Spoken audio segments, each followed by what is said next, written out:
थोड़ा ध्यान रखो, सामने चीजें समझ में आ जाएंगी। कमेंट करना बंद करो, कमेंट करना एक बार बंद कर दीजिए, इधर आ जाओ। Let's not go on foot blank we are already late. अब एक छोटी सी बात तो ये हो गया कि यहाँ पे अगर हम देखना चाहें तो उस बंदे ने ये बोला है कि वी आर ऑलरेडी लेट, और उसके बाद उसने हमें सजेशन किया है। सजेशन क्या है? Let's not go on foot. उसने हमें सुझाव दिया कि पैदल मत चलो। अब उसको सजेशन देने के लिए या ये बात बोलने के लिए कि let's not go on foot, कि पैदल मत चलो, ये बात बोलने के लिए उसके पीछे क्या रीजन रहा होगा? उसके पीछे रीजन उसको तो पता ही है। उसको क्या पता है कि वी आर ऑलरेडी लेट, कि हम पहले से ही लेट हैं, इसलिए वो कह रहा है कि पैदल मत चलो। तो देखो ये तो रीजन हो गया, और ये उसका सजेशन या रिजल्ट। ये बात जो बोल रहा है let's not go on foot, कि पैदल मत चलो, ये बात किसके ऊपर डिपेंड करके बोल रहा है? इस बात पे डिपेंड कि वी आर ऑलरेडी लेट। तो अगर आपने रीजन बिकॉज, जो बिकॉज आंसर कर रहा है उसको भी समझा दूंगा, इसका आंसर क्या निकल के आएगा वो भी देखेंगे। तो कुल मिलाकर के बात ये हो गई, ये रीजन बन गया। कोई इंसान अगर हमें कह रहा है कि पैदल मत चलो, तो जाहिर सी बात है उसको तो पता ही है ये बात वो क्यों बोल रहा है, और उसने आगे लिख करके बता भी दिया कि वी आर ऑलरेडी लेट, कि हम पहले से लेट हैं इसलिए पैदल मत चलो।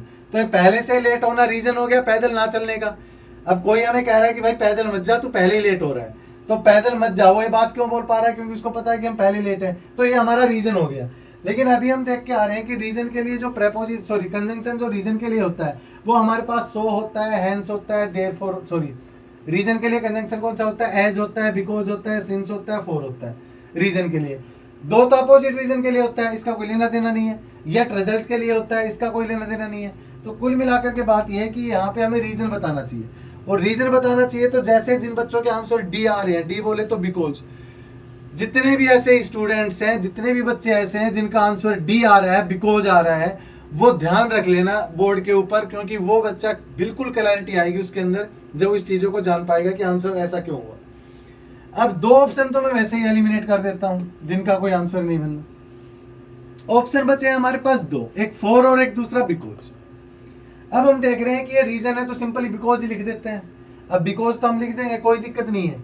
लेकिन एक छोटी सी बात है जो आपको ध्यान भी रखनी है आगे के लिए, हमेशा के लिए। देखो, जब भी सेंटेंस के पार्ट में हम कोमा लिखते हैं, जब भी सेंटेंस के पार्ट में हम कोमा लिखते हैं, कोमा के बाद अगर ब्लैंक मिलता है तो बेटा एक कोमा जो इंडिकेट करता है ना, ये कोमा इंडिकेट करता है कि इस ब्लैंक में सिर्फ और सिर्फ एक टाइप की कंजंक्शन आएगी, कोऑर्डिनेट।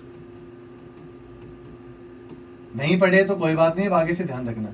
जब भी ब्लैंक से पहले आपको कोमा दिखाई दे, जब भी ब्लैंक से पहले आपको कोमा दिखाई दे, समझ जाना उस ब्लैंक के अंदर खाली एक ही कंजंक्शन काम करेगा, कोऑर्डिनेट कंजंक्शन काम करेगा। अब आप देख रहे हो कोऑर्डिनेट कंजंक्शन होता क्या है? आप लोग इंटेलिजेंट सारे बच्चे हो, सभी ने याद कर रखा होगा, fan boys, for, and, nor, but, or, yet, सो।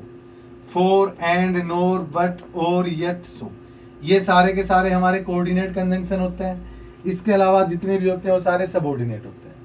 याद करने का यही तरीका होगा, कोऑर्डिनेट फैन बॉयज को छोड़ करके सब सबऑर्डिनेट। लेकिन मैं जो मैं बात कह रहा हूं उसको एक बार देखना। ब्लैंक से पहले अगर कोमा दे दिया जाए, ब्लैंक से पहले अगर कोमा दे रखा हो तो वहां पे कोऑर्डिनेट कंजंक्शन का यूज किया करो। अब आप लोग देख पा रहे हो, let's not go on foot blank we are already late लिखा हुआ है।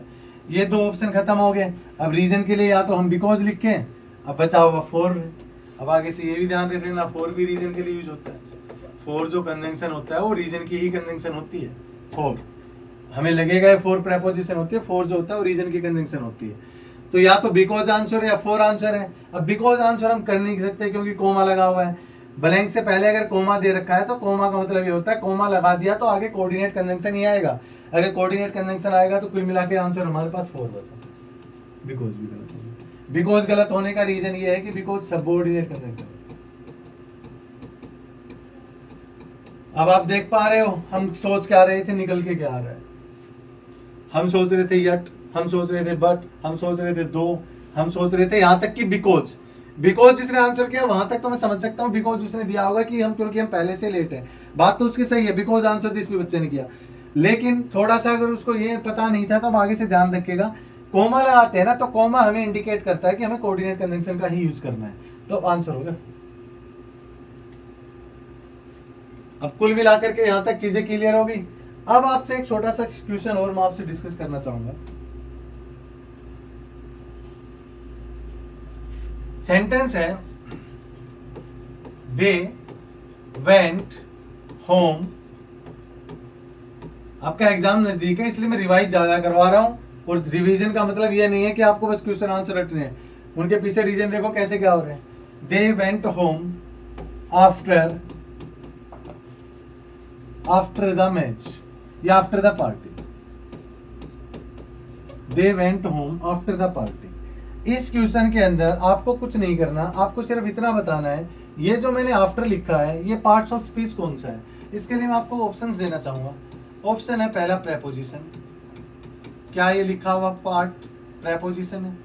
ऑप्शन है सेकंड कंजंक्शन, क्या ये लिखा हुआ पार्ट कंजंक्शन है।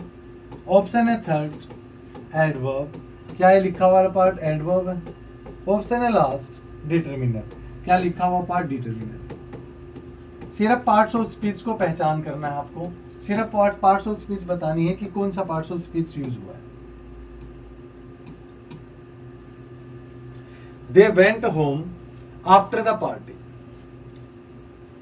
क्या बोले इसको, अच्छा क्वेश्चन है ध्यान देना। दे went home after the party, इस सेंटेंस के अंदर हमें यह बताना है कि आफ्टर हमारी कंजंक्शन है, प्रेपोजिशन है, एडवर्ब या डिटरमिनर है। बेस्ट क्वेश्चन है आज का, और इसके पीछे जो सीखेंगे वो और भी ज्यादा बेस्ट है।